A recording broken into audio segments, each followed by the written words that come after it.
What's up and welcome back. I'm John Stark from MacTheMovieGuy.com, your favorite blind film critic, and today I'm going to talk about my mom, Jayne. My mom's name is not Jayne, but Marisela Hargitay's mom is named Jayne, so she made a movie about it. If you don't know, Marisela Hargitay is actually what some crudely now refer to as a Nepo baby, meaning that she's not the first person in her family to work in Hollywood. So click like, share, subscribe, hit that notification bell, because we're going to talk about Jayne Mansfield. You know, some people say that they go into things blind. I actually go into everything blind, and I usually end up talking about the audio description, which here was done by International Digital Center, written by Liz Gutman, narrated by Frankie Corso. And for documentary audio description, it's really going to be pretty much the best you're going to get. It's like a completely different world in documentary because you have so many people who talk to the camera, and that becomes sort of like the focus or the interviews. So it becomes sort of hard to interject and talk over. It must be really frustrating to try to write like substantial audio description tracks for documentary films. So we follow Mariska as she's sort of on this journey of discovering her mother. She was 3 when her mother died in a terrible car accident that killed her and her driver and her boyfriend slash husband at the time. I don't think they were married. Maybe they were.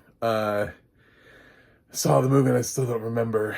He wasn't a huge part of her life. Like, we get to the part about him and they're like, by the way, he was an abusive asshole, and then he died. And I was like, oh, okay, cool. So we get to learn about Jayne Mansfield through Mariska's eyes, through her siblings' eyes, through other family members, and these questions that Mariska sort of has, you know, about the family that she didn't really get to know, and all these sort of like weird heritage things. She was sort of the youngest of her siblings, but they, you know, she was called Maria, and then she was also Mariska. Like, it's like, she was like, well, which name am I? Am I Italian or am I Hungarian? You know, I guess ultimately she went with Mariska.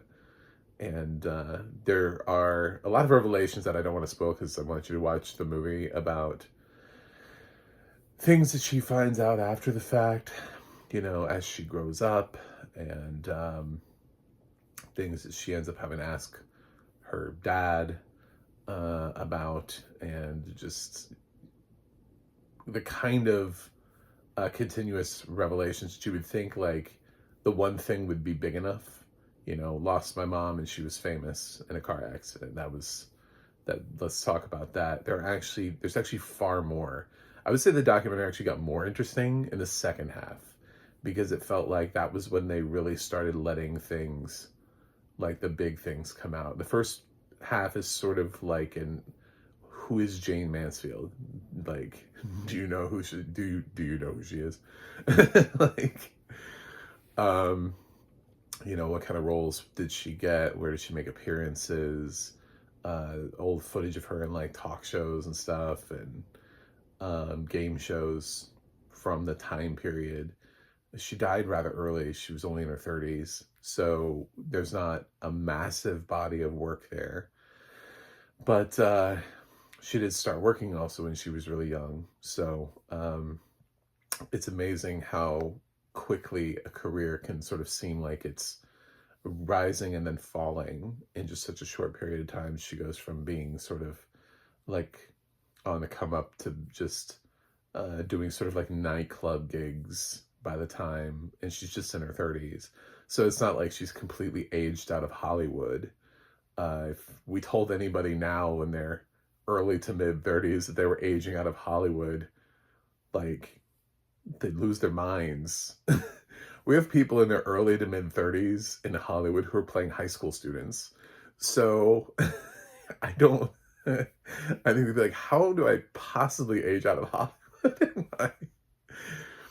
Yes, there have been several people who have been that old and who have played high school kids. Anyway, I learned a lot.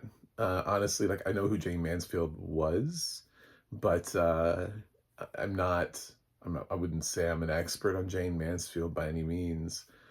So I got more about her, but really what Mariska digs into are the deep secrets, the dark pasts, the stories.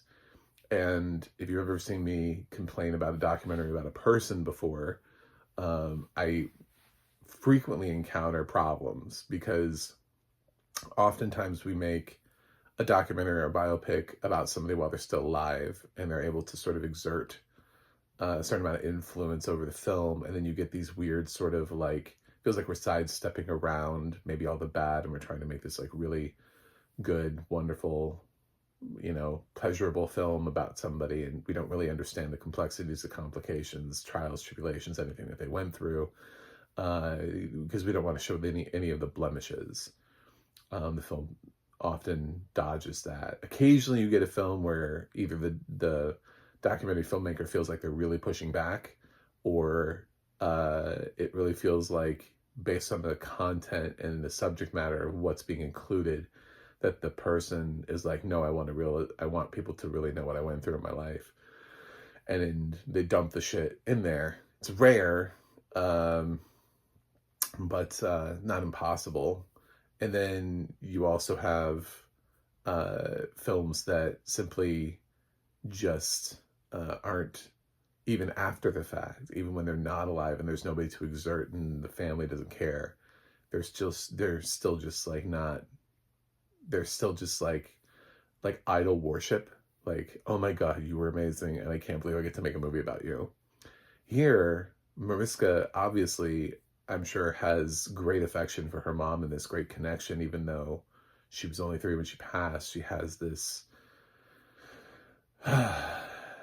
this determination to tell the right story, and she doesn't need it sensationalized. She's directing this, she's producing this. This is her thing for HBO. It's just a very personal journey for her, exploring the past and getting it all out there for everybody. I mean, she's done 27 seasons of Law and Order Special Victims Unit. She's good. Like, the money that she's got, the residuals coming out of that thing, she's fine. She's good. That thing is in constant reruns. I know we don't watch a lot of TV anymore, but even when we did, it was already in reruns. Like, it was just on TV all the time. Her residual payout must be, she's good. This is not like a money-seeking project. So, I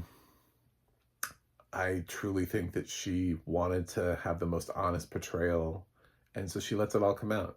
She puts it all out there, and short of like describing like the mutilated corpses in the front seat of the car, you get pretty much everything else. The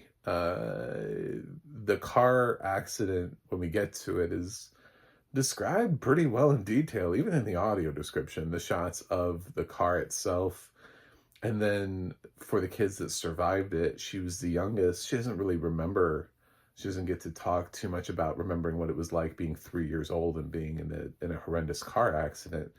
But her siblings talk about what they remember, and some interesting stuff around that. And she does let some of the more dark family secrets out that maybe not everybody knew about her and about her past. And I'm sure there are people who do nothing but study celebrities and they know these kind of things and just read tabloids all the time. And maybe some people do. Maybe you're like really into that. I don't know. But it does feel like she's making an honest effort here to give all of it, to just put it all out there and say, this is what it is. This is my mom. And this is what I learned. This is point A to point B. I'm not cutting anything. I'm not editing anything. This is what her life was like. This is what I remember. This is what my siblings remember. This is what our family had to go through. This is what I went through afterwards. This is what it's like to be the daughter of Jayne Mansfield. So it feels like a really, truly complete project to me. And the only thing that I would say that's keeping me from being like, hey, one of the best documentaries of the year is that I noticed a significant shift in the back half. I thought she's, again, Mariska's obviously clearly on a let's discover my mom. And I think maybe just in her editing, she was less concerned at the very beginning with the, let me explain to you who Jayne Mansfield was. So it's not quite as, that's when you kind of need the reverence. That's when you need a little bit of like the, oh, Jayne, the icon, you know, is in that beginning part to rope people in, especially like younger audiences and stuff who are still catching up on Hollywood. I talk to people sometimes and I'll say an artist or like a singer or a actor, or director, or somebody who I don't even think is like, has been out of Hollywood for very long. And like, my kids look at me like, who? Like, I was like, were they acting in like the two?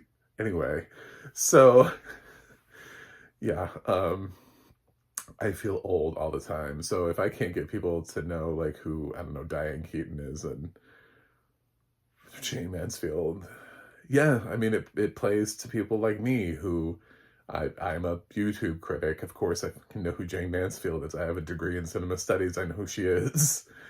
But do I know her life story? No, I don't know the life story of every single person who's ever been in Hollywood. So this was a nice little touch.